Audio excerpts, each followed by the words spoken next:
Per quanto riguarda Chiesa, mi interessa parlarne perché, per esempio, Chiesa è uno di quei giocatori che secondo me in passato ha fatto delle scelte, non dico completamente sbagliate, ma un po' discutibili, perché per me quando Chiesa passò dalla Fiorentina alla Juve, in quel periodo storico, io dissi per me Chiesa muore.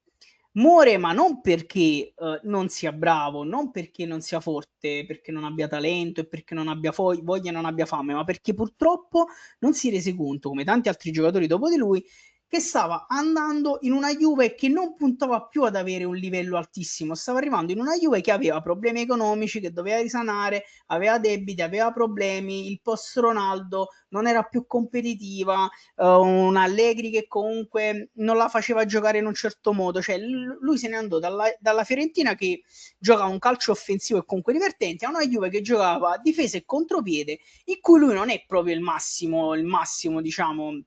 come dire, non si esprime al massimo. E infatti